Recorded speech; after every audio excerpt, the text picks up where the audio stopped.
Bienvenidos a 360 grados, una visión global de la noticia, un espacio para debatir sobre todo lo que sucede en Colombia y en el mundo. Y hoy empezaremos 360 hablando del bombardeo al campamento de alias El Paisa, el temido jefe de la columna móvil de las FARC, Teófilo Forero, donde se encontró supuestamente un plan para secuestrar a varios senadores y políticos del país. Las autoridades decomisaron computadores de las FARC en los que habría evidencias de planes sobre atentados y secuestros, luego del bombardeo a un campamento de alias El Paisa. Esto se suma a las denuncias de ayer del ministro de la Defensa sobre planes para atentar contra el expresidente Álvaro Uribe y el fiscal Montealegre. ¿Qué pasa con alias El Paisa? ¿Está actuando por su cuenta o siguiendo órdenes del secretariado? Lo vamos a debatir esta noche en 360. Y también hablaremos de esa ley de garantías, el aparente coco de gobernadores, alcaldes, secretarios, gerentes, directores de entidades descentralizadas y del presidente de la República, que les impide celebrar convenios interadministrativos para ejecutar recursos públicos y, sobre todo, inaugurar obras públicas donde participen candidatos. La controversia ha golpeado al Ejecutivo, pues le impediría seguir entregando casas gratis al presidente Santos si anuncia su reelección el 25 de noviembre. ¿Qué es la ley de garantías? ¿Y por qué tanta controversia? Vamos a ampliarlo y a debatirlo esta noche en 360. Y por supuesto también, si el tiempo nos lo permite, hablaremos de esas recientes declaraciones de militares rusos advirtiendo de buques de guerra de su país apoyarían a Nicaragua si hay un conflicto con Colombia. Las declaraciones fueron reveladas ayer, pero dadas en agosto, y se suman a la violación del espacio aéreo colombiano de dos superbombarderos del Kremlin. ¿Qué debe hacer Colombia frente al eje Managua-Moscú? Debate 360 y no se muevan, que ya en segundo le estamos dando la bienvenida a nuestros invitados.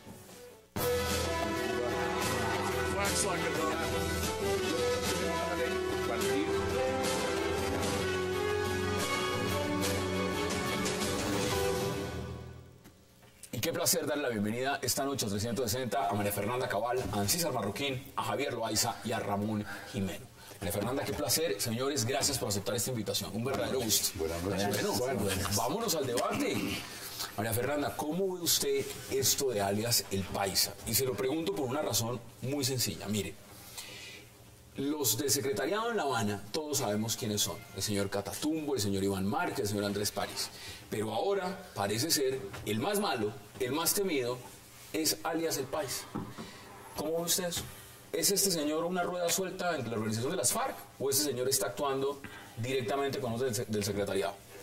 Pues yo creo que las FARC es una estructura organizada, históricamente lo ha sido, es el brazo armado del Partido Comunista, sí hayan tratado de invisibilizar al partido. Ellos obedecen a unos patrones ideológicos inamovibles. De hecho, el tema agrario, cuando se entiende que hoy la tierra ya no vale nada, ni vale más un apartamento en Bogotá, esos inamovibles y esa forma de pensar hace que esa estructura sea una estructura jerárquica, y el fenómeno del narcotráfico puede presentar ciertas variaciones en la forma de administrar los frentes. Es una multinacional donde de repente hay algunos que toman ciertas decisiones, salvo algunas como el desplazamiento, que el conocimiento que tenemos de las FARC debe ser consultado al secretariado. O sea que yo creo que no es una rueda suelta, yo creo que es parte del engranaje. Ellos están detrás de firmar una paz que no significa nada distinto que acceder al poder, y lo que nos estamos encontrando no es una sorpresa, es lo que son ellos. Esa es la definición. Ramón, bienvenido. Muchas gracias. ¿Usted está de acuerdo? ¿Cómo lo ve usted? Yo veo que el punto central es que hay unas conversaciones de paz en las que se estableció como regla que se mantenía el conflicto armado, y eso hace que las dos partes, tanto el ejército bombardea, y de hecho por eso encuentra esa información, como que las FARC siga planeando sus ataques, sus secuestros y las operaciones que son precisamente lo que se busca evitar que sigan haciendo, parándolos en las conversaciones en La Habana. Entonces es normal que haya planes de guerra, hay que ver si esos planes corresponden a esta época o si son viejos. Las FARC tiene planes de tomas y de secuestros de toda la alta dirigencia colombiana y de todos ¿El timing cómo lo ve usted? Digamos que salga a relucir ese tema. ¿Es político? Es totalmente político, y siempre que se acerca una firma de un proceso de paz ocurren estos fenómenos, que alguien trata de decir que no hay voluntad de paz, sobre todo la extrema derecha, los uribistas, los furibistas, tratan de decir, fíjense que no hay voluntad de paz porque tienen planes de guerra. Pues claro que tienen planes de guerra si son guerrilleros. Entonces es una manera de sabotear y de romper la confianza que es completamente natural en estos procesos, pero no hay nada más detrás. Javier, ¿es una rueda suelta, alias el Paisa, o este señor actúa directamente bajo órdenes del secretariado? Y le amplío un poco. Desde La Habana, Andrés París ha dicho que ellos no se van a pronunciar sobre el tema hasta que no esté decantada exactamente toda la información. Es decir, mantienen un margen de reserva. ¿Cómo lo ve usted? Pues yo creo que las FARC tiene como tres, no voy a decir bloques porque ese es parte del lenguaje que ellos han manejado, pero digamos como tres sectores. Uno que es el que representa Paisa, que es un poco como el heredero de lo que fue el Mono Jojoy, que son como los más guerreristas. Pues esa es la columna más fuerte, seguro. Es la columna más fuerte. Claro, hicieron la Teófilo Forero, que hicieron casos muy sonados, como el Club del Nogal, como el secuestro de los diputados, como el ataque al edificio en Miraflores, etcétera.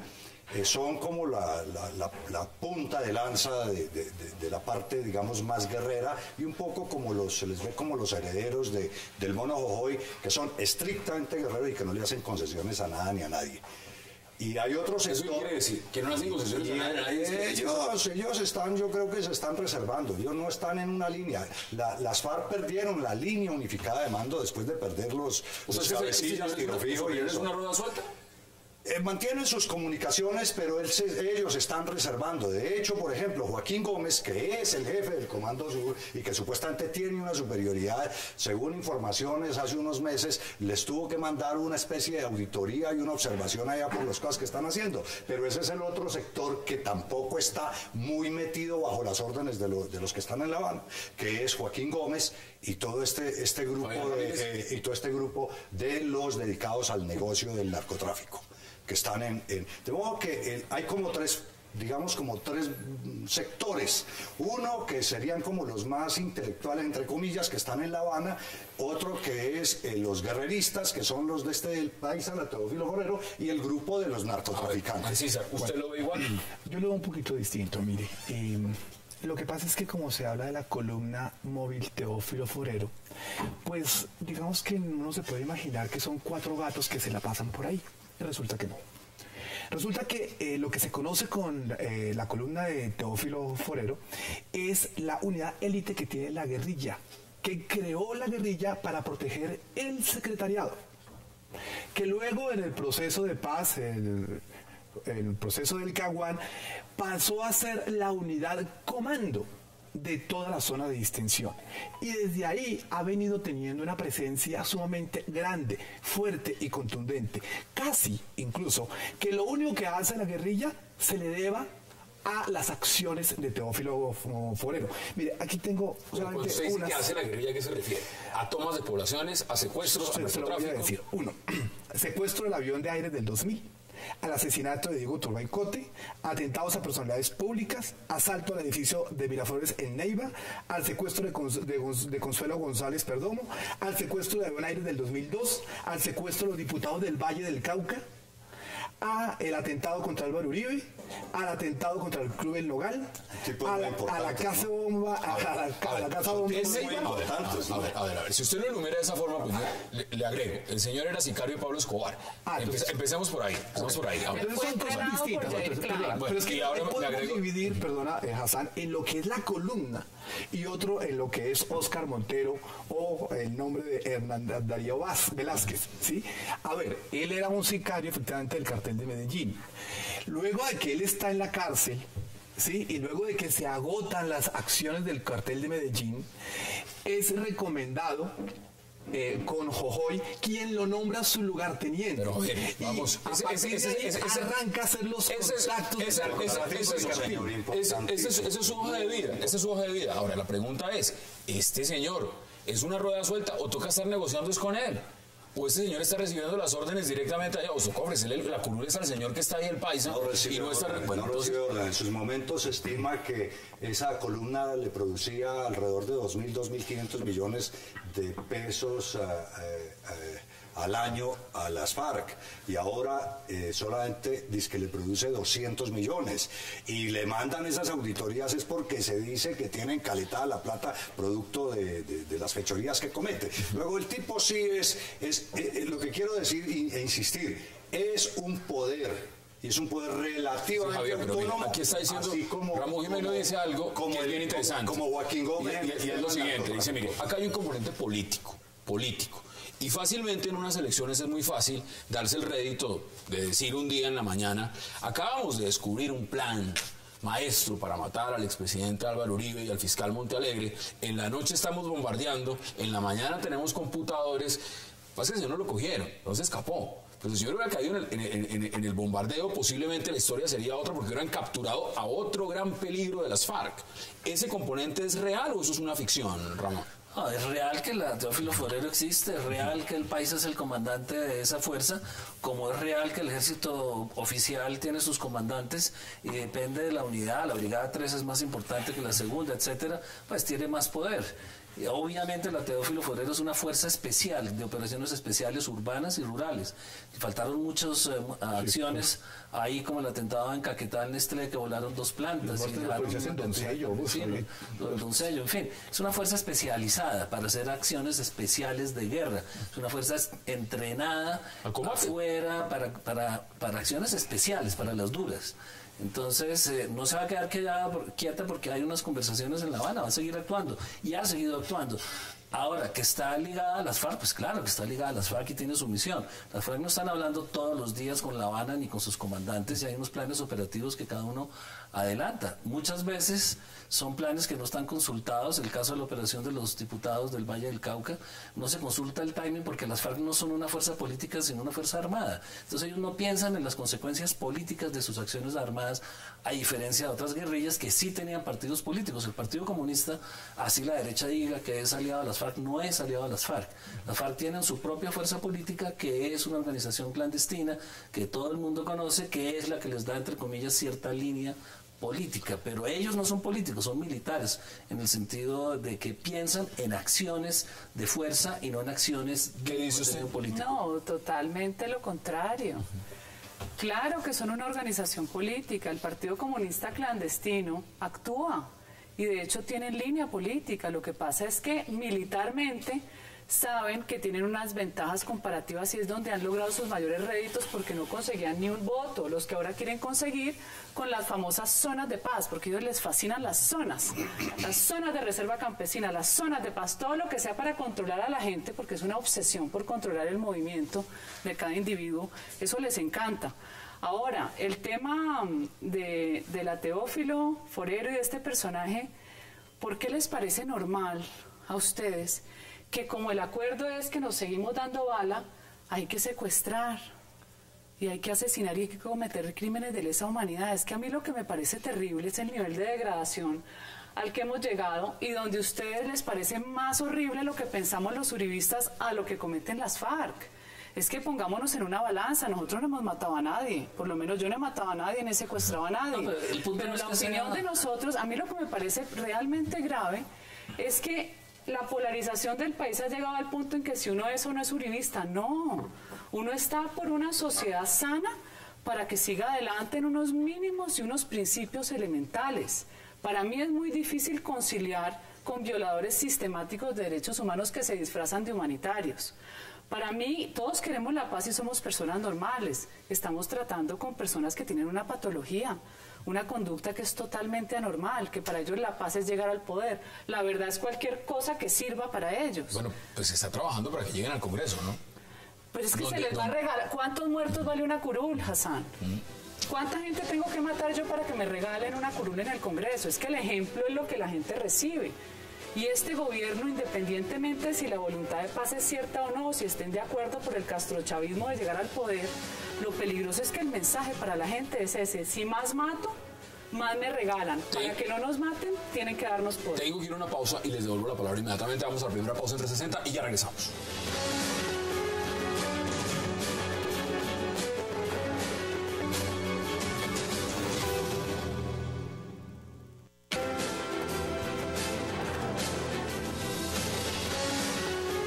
Regresamos a 360 y seguimos debatiendo, por supuesto, lo que ha sido este plan, un plan que reveló el ministro de Defensa, el presidente Juan Manuel Santos, de la Teófilo Forero, que estamos viendo un Twitter del alcalde Gustavo Petro.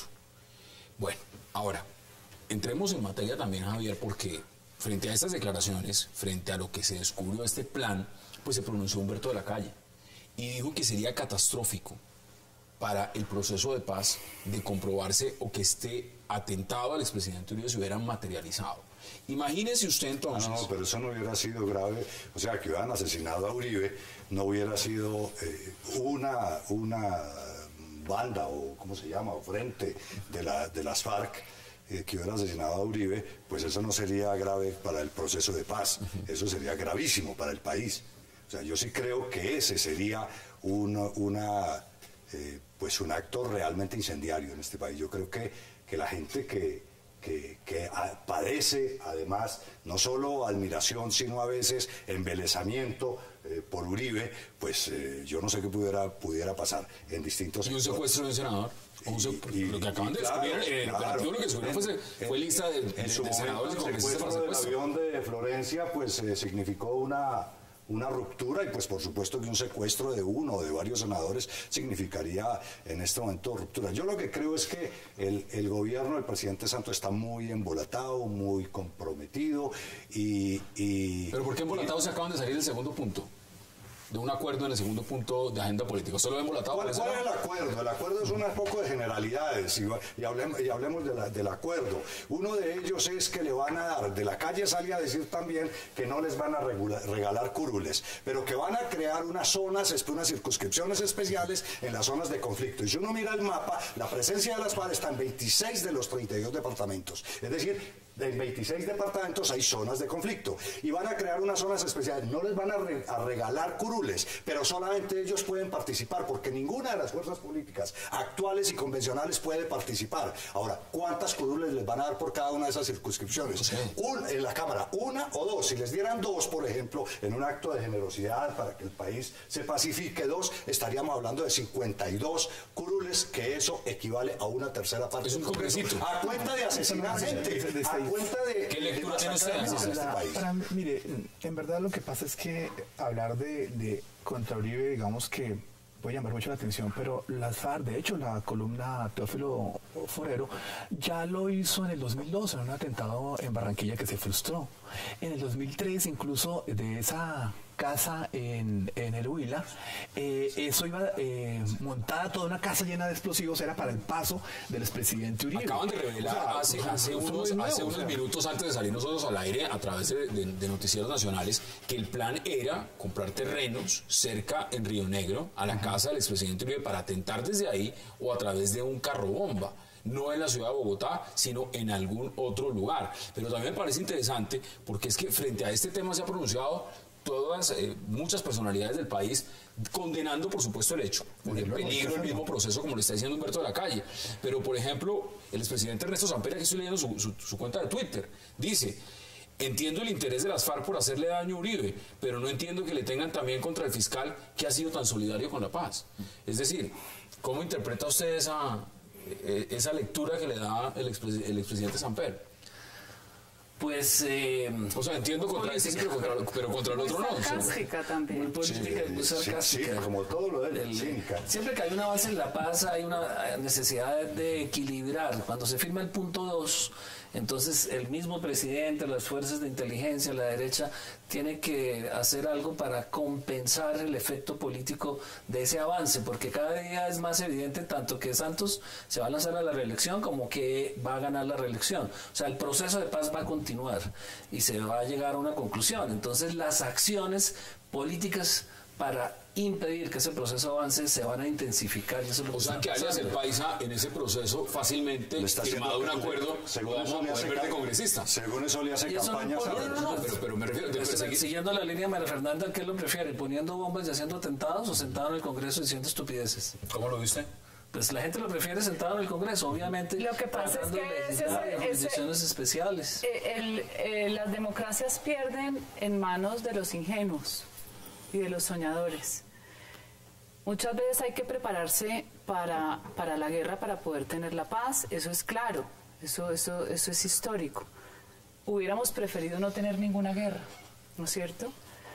Yo pienso que esa falsa premisa de que dándoles poder van a dejar de matarnos es exactamente lo opuesto a lo que quiere el marxismo. Mantenga un marxista alejado del poder y usted mantendrá la paz. Pero si usted le va a dar poder a una persona que la vida de los demás no vale nada, que cualquier causa es justa dentro de su concepto distorsionado y patológico de justicia, ¿usted cómo va a poder convivir en una sociedad con unas reglas de juego mínimas? Es imposible. Pero hay otro punto, y es que yo sí creo que es una falacia el cuento de que los de La Habana y el Paisa van a estar en el Congreso. Hoy lo acaba de decir aquí en la Universidad del Rosario Luis Moreno Campo, el jefe de fiscales de la Corte Penal Internacional. La Corte Penal Internacional lo permite. Claro, que no lo permite porque son delitos de lesa humanidad. Son crímenes de guerra, y el gobierno firmó. Y la justicia transicional, entonces, que se está acordando. Pero la justicia transicional no puede saltar el acuerdo, la adhesión que hizo Colombia a la Corte Penal Internacional. Y es lo que ese señor está diciendo. Y lo dijo textualmente. El gobierno colombiano en este momento no le puede dar amnistía a las FARC. Se está refiriendo no a los de la base, sino a los jefes, a los capos de esa organización. Yo creo que no hay necesidad de adelantarse. Distinto a que, como decía Ramón, el proceso de paz va, y seguramente si va con un vicepresidente como Humberto de la Calle, seguramente irá más. Pero además, yo no entendería que necesariamente la cúpula de las FARC sea la que vaya a estar en el Congreso necesariamente. Me parece que en el pasado no ha sido así. Que repite Iván Márquez Congreso, yo no lo sabría, y habrá que mirar sus signos judiciales como están. Su prontuario es espantoso. Entonces, pero de resto seguramente van a tener incluso muchos adeptos que seguramente pasarán. Eso es otro. Vamos a ir a una pausa porque quiero que al regreso hablemos de otro tema y es ley de garantías. Vamos a la pausa en 360 y ya regresamos.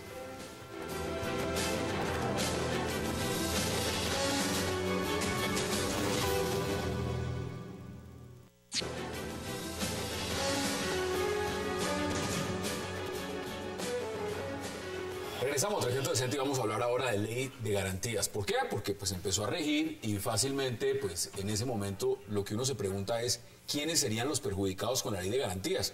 Alcaldes, gobernadores, por supuesto, quienes estarían aspirando a la reelección en el caso del presidente Juan Manuel Santos si decide hacerlo. ¿Cómo ve usted esa ley? ¿Esa ley funciona o eso hay que acabar? En un país con una democracia imperfecta, por eso estamos en proceso de paz, con un sistema clientelista tan fuerte como el que existe en el país, es absolutamente necesaria la ley de garantías, pero es igual de inoperante a lo necesaria que es, porque es muy fácil eludirla. Los que se afectan con la ley de garantías son los empresarios, es el desarrollo de las obras civiles, es la economía colombiana y es el ritmo de bajar la pobreza. Es la comisión de contraer el gasto público. Entonces es una ley de garantías que es un saludo a la bandera porque los políticos aceleran todos sus contratos antes de hacerlo. Hay muchas formas de darle la vuelta a la ley de garantías y finalmente los perjudicados como siempre son la ciudadanía civil, los terceros que quieren participar en política y no tienen acceso a esas herramientas del Estado que se reparten los partidos tradicionales de todas las corrientes. Antes del 25 de noviembre va a haber maratón de entrega de colegios, bibliotecas en 19 departamentos, tecnología, entrega de 400 puntos de internet, porque pues evidentemente esa es la fecha que ha puesto también el procurador, ha sido muy claro y ha recordado la fecha. Esto empieza en tal momento, si usted aspira, aquí empieza a contar. ¿Usted cómo ve la ley de garantías? Son cosas distintas, Hassan. La única restricción que hay hoy para la ley de garantías son los convenios interadministrativos. ¿Qué quiere decir? Que las inauguraciones, si van a inaugurar, es una cosa que van a haber hecho hace 8 meses, 10 meses, 2 años atrás, 5 años atrás, 12 años atrás. Pero una obra sin empañetar, ¿y cómo la van a entregar? Bueno, Tienen que esperar a que esté terminada. No la pueden entregar. O sea, el tema es este. El tema es que cuando hablamos de convenios interadministrativos, son los convenios que hacen entre las gobernaciones y las alcaldías, entre los ministerios y las gobernaciones y las mismas alcaldías, o los proyectos que desarrollan las universidades públicas. Por eso se llama interadministrativo, porque son entre entidades del Estado. Eso no tiene nada que ver con nada más, ¿sí? O sea, me parece que es que se nos ha vendido una idea que no es. Eso es lo único que limita la ley de garantías hoy. Eso quiere decir que si el presidente mañana dice, yo me lanzo, hagamos de cuenta, hagamos un hipotético. Ajá. ¿Pasado mañana puede ir a inaugurar una escuela? Ah, sí, segura. Es que ese es No lo que puede. siempre hemos hablado aquí. No puede. Un momentico. Lo que el procurador dice, o la procuradora delegada dice, que no puede inaugurar, ¿cierto? Seguramente lo que no puede hacer es la salida por televisión y salir el show. Los aplausos pero acá. claro que lo tiene que entregar. Es como las casas las tiene que entregar. Y dice que hay unos beneficiarios ya, eso está adjudicado, le tiene que entregar. Pero con a sus pancarta, con beneficiarios. discurso, con gobernadores, Sí, lo alcaldes, que no y puede todo ese hacer problema. lo que no puede hacer es en cadena nacional de televisión, seguramente lo que no puede hacer ni con grandes fotos ni con grandes espectáculos, pero desde luego lo tiene que hacer porque es que la administración pública no se puede parar. Miren lo que dice el presidente, él dice que no lo puede paralizar, que esa ley no lo puede paralizar. ¿Usted qué opina? Lo que pasa es que el presidente, que ha sido un pésimo ejecutor, ahora se le ocurre ejecutarlo todo para poderse reelegir. Yo pienso que la ley de garantías establece algún equilibrio dentro de la contienda electoral. Si es así lo va a poder hacer, porque como te digo, la única restricción son los convenios interadministrativos. O sea, mañana, por ejemplo, mañana... Sí, pero una cosa es, pero una cosa distinta es los contratos que usted quiera, 20, 50, puede adjudicar medio país, el tercer canal, el cuarto canal, lo puede hacer porque no entra en las restricciones de la ley de garantías. O sea, puede entregar lo que quiera, de aquí al 25, puede entregar 5.000 casas, puede entregar acueductos, puentes, no, precisamente por eso digo que habrá maratón. Lo que quiera. Habrá maratón antes del 25, pero después del 25. No, pero lo tiene que seguir haciendo, porque es que el gobierno no lo puede parar. Es que tú lo estás presentando desde una perspectiva, digamos, técnica, legal. Pero en la práctica lo que no va a poder es comprar gobernadores y alcaldes para que salgan a hacerle campaña con la plata del Estado. Es eso. En la práctica, al no poder firmar los contratos interadministrativos y no poderles girar la plata, es eso, no puede.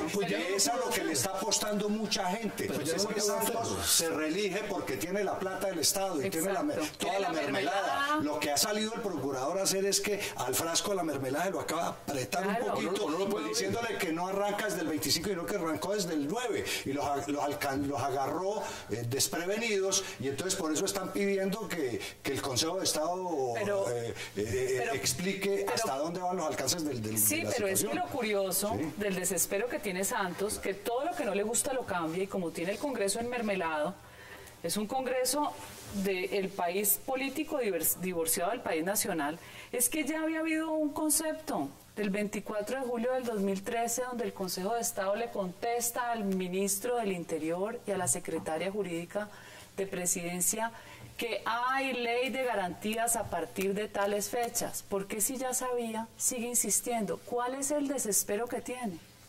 Los negocios, que haya o no haya ley de garantías, es una farsa. Los negocios políticos se hacen igual que los negocios económicos. O sea, hay futuros. No importa si mañana no puede entregarle algo.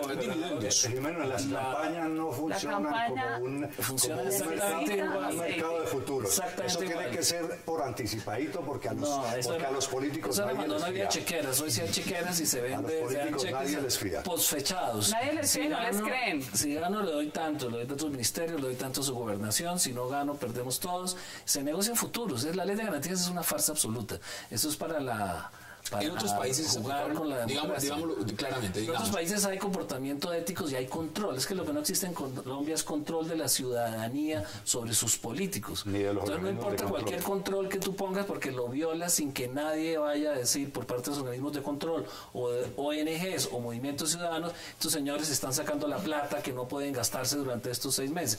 Nadie dice eso, entonces pueden hacer lo que quieran. Mire lo que dice. En otros países hay controles ciudadanos. El presidente Obama no puede usar el avión presidencial para hacer campaña. Sí puede usarlo para ir a hacer las acciones de gobierno. Entonces, ahí, si llega a usarlo hay para campaña... Hay esa ética, mire. Sí, dice también el presidente, por supuesto, su argumentación muy válida, dice, sería absurdo y contraproducente que la ley de garantías no lo deje ejecutar, ¿no? Ejecutar. Bueno, igual no ha ejecutado en 3 años y medio. No pasa nada. Ahora va a decir que va a paralizar al Estado. Pero las obras se demoran construyendo, ¿no? Se demoran construyendo. Se las acaban de terminar, tienen que empezar a ejecutar. El tema es muy sencillo. Un gobernante que tiene como creo que en la historia de este país nunca ha tenido nadie tanto poder, el 95% del Congreso, todos los medios de comunicación a su favor, y se la pasa quejándose que es que la oposición no lo deja gobernar, y la oposición son los trinos de Uribe y los guerreristas, y un debate al mes, ya ni al mes, cada 3 meses de Jorge Enrique Robledo. Y ahora entonces va a ser la ley de garantía, entonces la que no lo deja gobernar. Un señor que lo tiene todo, que hubiera podido transformar este país. Realmente hubiera podido las locomotoras que nunca arrancaron, pues yo no están en mantenimiento, Javier. Sí, pero mantenimiento pre-arranque y nunca arrancaron. Y es una perversidad, mire, la reelección en el país es una perversidad porque el gobernante se dedicó estos 4 años a preparar su reelección, no a gobernar. Una anotación ahí. Esta ley de garantías viene del gobierno anterior, es decir, se la aplicaron y se creó fue justamente para el gobierno anterior, no para este. Viene del 2005. O sea, que esto viene de antes. 2005. Al final. Pero como el otro tenía tanta popularidad, eso no necesitaba hacer mucho. El problema hoy es que, mire, ¿quién se va a ver afectado? Los municipios y los pueblos pequeños del país que necesitan un puente, que necesitan una escuela. ¿Pero son ellos o son los políticos? Veámoslo literalmente. ¿Quién se perjudica? ¿El municipio? ¿Los pobladores? ¿Los del acueducto que nunca lo han tenido? ¿O los gobernadores que no pueden tener el contrato? ¿O el alcalde? ¿O los que necesitan abrir, como dice Javier, el tarro de mermelada? ¿Quiénes son los perjudicados? Los alcaldes no están en elecciones, los gobernadores no están. Perdón, los que montan en bicicleta, los que corren la vuelta a Colombia no quisieran. Para un gobernador es muy difícil ayudarle a 4 representantes de su municipio y a 5 senadores. Eso no les ayuda al de su movimiento político. Eso no es tan así. La gente, eso no es tan matemático que la gente por un puente salga a votar copiosamente por el que lo trajo. Eso ya no funciona de esa manera. Otro elemento, bueno, agréguele, usted quería meter afecta al empleo, afecta la inversión, afecta el cumplimiento de los planes de obras, o sea, le haces un gran daño al país. La ley de garantías, porque no cumple el propósito que es equilibrar el debate electoral y en cambio genera daños muy claros para el Lo del procurador, ¿cómo lo persigue? Es decir, ¿entró el procurador fue a meter miedo o entró el procurador a decir, mire, un momento, estas son las reglas de juego? ¿Cómo el procurador está en su línea de tratar de balancear las elecciones para buscar que la derecha logre un mayor poder en las elecciones y parar un poco al presidente que no lo apoyó, que no lo quiso como procurador reelegido. Y pues, no lo quiso, pero se lo había prometido. Le había prometido que lo postulaba. Le incumplió la promesa y tuvo que elegirse por otro lado. A eso le incumplió. También. Le incumplió, entonces tuvo que elegirse por otro lado y el procurador está ejerciendo yo creo que el procurador está cumpliendo una obligación de ley. Es que igual hay jurisprudencia de la misma Corte. Pero la cumple selectivamente, creo que eso no, la ley de garantías es clarísima. Y lo único que está diciendo el procurador es, oigan, pilas. O sea, usted tiene que cumplir con esto. Él no se está inventando nada, ni está ni siquiera, como dicen los de la Constitucional, modulando. Está simplemente repitiendo una información que está escrita. El vigilante, cuidando. Pero es que está escrita, él no está interpretando nada. Y ya el concepto existía. ¿O es un concepto político? Yo pensaría que la aclaración de cuidado sobra, ¿verdad? Cuidado, mire que, cuidado que la norma está establecida y como les dije, ¿verdad? En este momento... No, como aquí nadie salta las normas, eso no es usual, eso no es usual. Por accidente nadie la norma está ahí, pero nadie la salta. No es bueno tener a alguien ahí. Ramón, eso es muy selectivo. Eso es muy selectivo. Sí, claro. Selectivo Maya Villazón, no Ordóñez. ¿Usted lo ve igual o si está haciendo política el procurador ahí? ¿Qué entró a hacer el procurador? ¿O es un llamado de atención íntegramente válido en su posición? No, yo creo que es válido. Yo creo que es perfectamente válido. Y es perfectamente válido porque, mire, la preocupación del gobierno y del presidente Santos es tanta que esta noche, en este momento, está sentado a manteles en la casa privada con toda la bancada conservadora, tratando de meterle la mano a ese partido para que ese partido no tenga un candidato propio y de una vez se vaya con él. Y supuestamente, seguramente van a hablar del futuro programático, ¿no? Sí. Según, futuro pero es lo que es muy complicado. Eso está supuestamente un demócrata y está acabando de liquidar los partidos. Y ahí sí quedamos muy complicados, porque Uribe no creía en los partidos y está tratando de liquidar lo que queda. De modo que es muy sobado. Pero políticamente las alianzas, Javier, eso no pasa únicamente en este gobierno, eso pasa en la mayoría de los gobiernos hacen alianzas. Pero la lógica de la doble vuelta es que los partidos salgan, se jueguen, hagan propuestas, que busquen la simpatía de la ciudadanía y que si nadie es capaz de ganar y de arrollar a los demás, pues entonces se establezcan unos bloques y unas tendencias para que vayan a segunda vuelta. Pero este señor quiere resolver todo de una vez, porque a él le gusta es así todo. El 95% del Congreso y todos los medios de comunicación no le bastan. Él quisiera el 104% del Congreso y quisiera todo para él. ¿Está de acuerdo?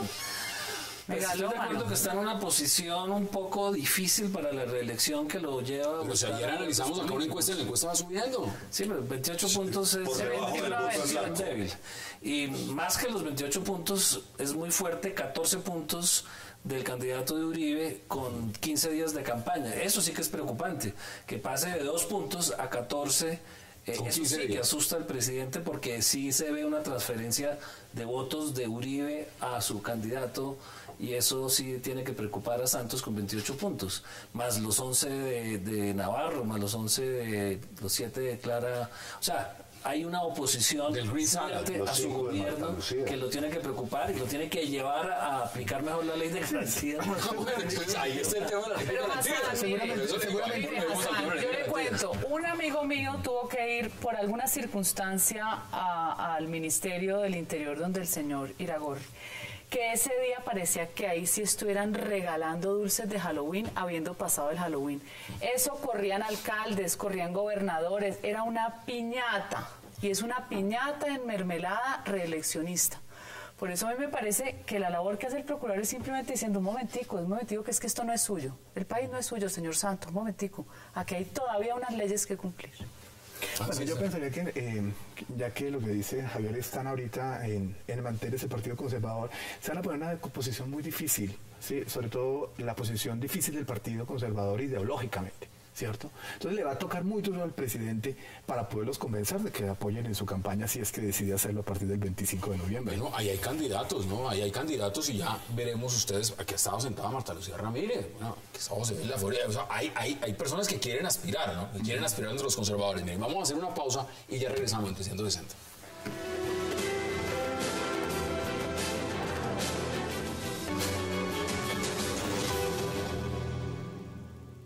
Necesidades para preparación para las armas ligeras que no están prohibidos en esa región, nosotros vamos a apoyar. Nosotros mostramos que Rusia y Nicaragua son dos países amistosos. Si es necesario apoyar y existe la decisión política, nosotros vamos a apoyar. Bueno, regresamos a 360 y ya Rusia ha dicho que daría apoyo bélico a Nicaragua en caso de una confrontación con Colombia, un enfrentamiento. Javier, desde el Congreso también han dicho que los aviones rusos que sobrevuelen sin autorización. Ahora, ¿qué, Ricardo? Es el comediante Roy Barreras. No, pues, ¿usted cómo ve esa propuesta? Pues eso es como tirarle a un águila con cauchera, pues. El Tupolev es un avión de 56 metros y el Kafir, los Kafir nuestros son de, pues los que tenemos nosotros, son de 16 metros, o sea, la cuarta parte en todo en términos físicos, no en capacidad de daño, porque cada uno de esos aviones carga 3 bombas atómicas. Pero lo que aquí sí es preocupante es, primero, que el gobierno está enredado en la mermelada y en las conversaciones con La Habana, y no está cuidando lo que se ve que es un eje: Ortega, Maduro, FARC, Castro, y por supuesto apoyados por los rusos. Aquí hay un tema gordo, aquí hay un tema muy complicado y muy serio, y el gobierno no se ha notificado de eso. Se mandó nota de protesta. Sí, y ese día Putin no durmió del susto, porque Colombia dijo que... El tema a propósito de Putin es el resurgimiento de una nueva conceptualización de la política geoestratégica de Rusia y de Putin. Está en la tarea de volver a ser uno de los grandes protagonistas de la política internacional. En el patio trasero del tío Sam. Y es el campo ideal, porque antes había tenido Cuba y con ello habían hecho la fiesta. Pero ahora hay posibilidades de tener... Se fueron a la crisis de los misiles. Exactamente. Y hoy tenemos a Nicaragua, que no pida mucho sino un par de sobrevuelos y que le manden 2 buques, tiene a Venezuela y posiblemente pueda tener toda el ala izquierda latinoamericana apoyada de ahí para abajo. Pero para decir que empiezan a derribar aviones rusos que vayan sin permiso, eso es un chiste. No, estamos hablando de una reconfiguración del futuro de la política internacional. Aquí están hablando, porque además se ha hablado mucho del tema del canal, ¿no? Canal interoceánico en Nicaragua, un supuesto canal, porque pues con Ortega uno no sabe si los fondos que entreguen los chinos para el canal van a terminar en un canal o pueden terminar en una cuenta bancaria en Suiza, eso no lo sabe nadie. Sí, porque tú sabes que todos los 5.000 millones de dólares que le dio Chávez a Nicaragua terminaron manejados en una fundación que manejaba la hija de Murillo. El petróleo de Petrocaribe. El tipo más rico de Nicaragua hoy es el hijo de Ortega y la Murillo. Ahora, ¿cómo ve usted ese eje y por supuesto lo que significa las declaraciones del gobierno ruso de decir que apoyan a Nicaragua? Es lo que dice Hans César, hay un replanteamiento de la política internacional de Rusia, tratando de recuperar poder después del golpe que trataron de darle los aliados en Siria, que Rusia no se dejó y mantiene su régimen, mantiene una guerra civil espantosa. Pues le está mostrando los dientes a Estados Unidos en particular, no solo en este episodio, sino en el de el informante de la CIA que se fugó, Snowden, dándole refugio, sacándole información, y está haciendo lo mismo, diciendo a los Estados Unidos: hey, aquí está Cuba, está Nicaragua, está Venezuela, y yo juego en ese territorio. A la hora de la verdad, eso no tiene riesgo militar. Eso no tiene ningún riesgo militar. Eso es geopolítica tradicional, a la mejor manera de la KGB, que es lo que saben hacer, crear situaciones de hecho políticas que les permitan mostrarle al mundo que son fuertes y que ponen el pie donde quieren ponerlo, y que aquí hay unas disidencias en América Latina como Nicaragua y Venezuela que están dispuestos a abrirle la puerta. Ahora, eso ya no es un régimen comunista, es un régimen comercial, y China también está detrás. China quiere un canal que no lo controlen los norteamericanos porque su expansión comercial es gigantesca y creen que necesitan trabajo y recursos suficientes para construir ese canal y atravesarlo con sus mercancías. Pero Maduro, los Castro y Ortega sí son... ¿Eso da para derrumbar aviones? No, obviamente no da para derrumbar aviones, pero yo tampoco quiero que el tema se vuelva simplemente una noticia sin trascendencia. Ojo, que es que los gobiernos frágiles lo único que hacen es propiciar las agresiones de gobiernos fuertes. Obama no tiene ningún liderazgo. Obama es un tipo que perdió toda capacidad de tener un posicionamiento geoestratégico mundial. Ya lo hemos visto. Entonces Obama con su dialoguismo elevado al cuadrado no pudo resolver lo de Siria ni lo de Egipto. Ahora con los rusos prácticamente son los que mandan la batuta y se dieron cuenta, como las FARC se dieron cuenta con Santos. Entonces los rusos hacen lo que les da la gana, porque aquí van detrás de los recursos naturales, como va China en el mundo comprando gobiernos africanos. Los recursos naturales, los canales, todo lo que les dé un posicionamiento. Nicaragua es el segundo país más pobre del hemisferio occidental después de Haití.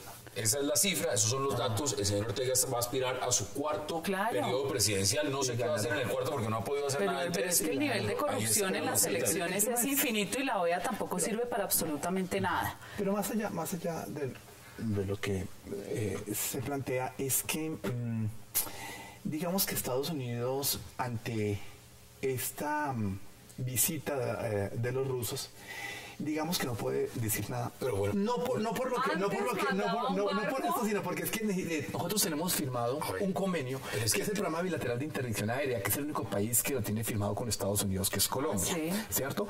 Este programa de interdicción aérea es justamente lo único que había. Esto es aquí lo que se está diciendo, aquí hay algo más. Pero aquí el tema no es Estados Unidos, aquí el tema es Colombia, porque Colombia es el que está diciendo, y se lo voy a poner en términos mucho más pragmáticos. Mire, el Congreso colombiano le está pidiendo explicaciones al gobierno por incursiones de otros países en el territorio. Y uno de los argumentos que da es el de los aviones estos. Aviones rusos sobrevolando territorio colombiano, supuestamente sin pedir autorización. Pero también están hablando de un barco estadounidense en territorio cercano a San Andrés, ahí parqueado, haciendo exploración sin tener autorización. Entonces, la pregunta es... Pero Colombia, no es un barco oficial. Bueno, no es un barco. ¿Y Colombia qué? Es un barco mercantil privado. ¿Y Colombia qué? ¿Apunta notas de protesta? Igual. Por eso le digo, es que el gobierno aquí anda enredado en otras historias y no se ha dado cuenta que parte de su responsabilidad es cuidar las fronteras de este país. Porque no quiere poner bravo a Maduro.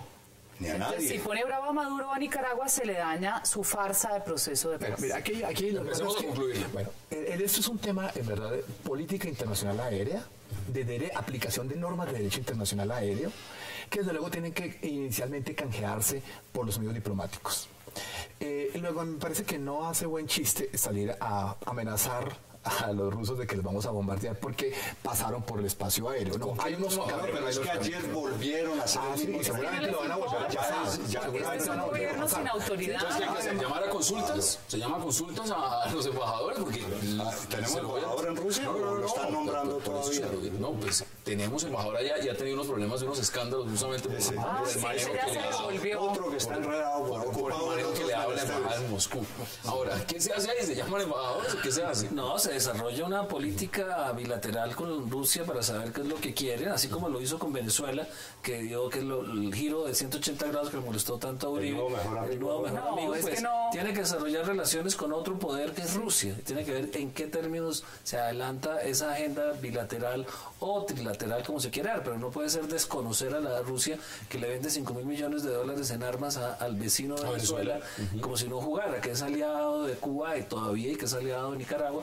No se puede desconocer a Rusia, entonces al gobierno le toca establecer una agenda con la Unión Europea. Informen al gobierno ruso cuál es el alcance de la decisión de la Corte Internacional. Informe cuál es la decisión, porque ahora la excusa es que con la decisión ya podemos entrar porque esto es de Nicaragua. Entonces agote primero la información, como diciendo, usted no sabía, venga, le cuento qué es esto, ¿sí? Y ya sabiendo, ya ve uno cuál es la reacción de Rusia, pero lo que no puede ser es que para estar bien con todo el mundo me invadan mi casa. Porque lo de Venezuela, independientemente de que la agresión como tal haya bajado, a mí me parece inaudito que colombianos maltratados, vulnerados, golpeados, encarcelados, no volvimos a saber nada de ellos, porque hay que tener buena relación con Venezuela. Mire, deben dar explicaciones lógicas de lo que está pasando porque quieren pasar este tema de agache, está diciendo el senador Guillermo García Real. Están algunos molestos. Y Noemí Sanín, por supuesto, la ex canciller, dijo, yo lo advertí hace unas semanas, esto es lo que estaba pasando. Deme sus conclusiones, Ancisa. Bueno, la conclusión es que esto tiene que llevar al presidente al presidente de la Cancillería a que oficialicen toda una tarea nueva, toda una agenda multilateral, porque es que estamos ante una nueva realidad. Y la nueva realidad es que Rusia está apoyando decididamente a Nicaragua. Aquí está diciendo que está mostrando los dientes. Deme sus conclusiones, Javier. No, yo insisto en que el gobierno anda muy enredado en otros temas y no se ha dado cuenta que este país hay que gobernarlo, no solamente repartírselo. ¿Conclusiones? Claro, es que la falta de autoridad es la que desgrana una democracia. Al país le falta construir una política exterior sólida y de Estado que no responda a las necesidades coyunturales de un gobierno, y por eso se presentan los episodios que estamos viviendo con Rusia. Te recuerde que ese es el tema al que mejor le va, relaciones internacionales. Ramón Jiménez, un verdadero placer. Gracias por aceptar la invitación. Javier Loaiza también. Gracias. María Fernanda Cabal, un verdadero placer. Gracias. Ancísar Marroquín, gracias por aceptar la invitación. Gracias, Y a ustedes, gracias por acompañarnos. Nos vemos mañana de nuevo a la misma hora, 8 p.m., para seguir debatiendo toda la agenda política de Colombia y del mundo. Y no olvide, repetición hoy a las 11:30 de la noche. Es una próxima oportunidad.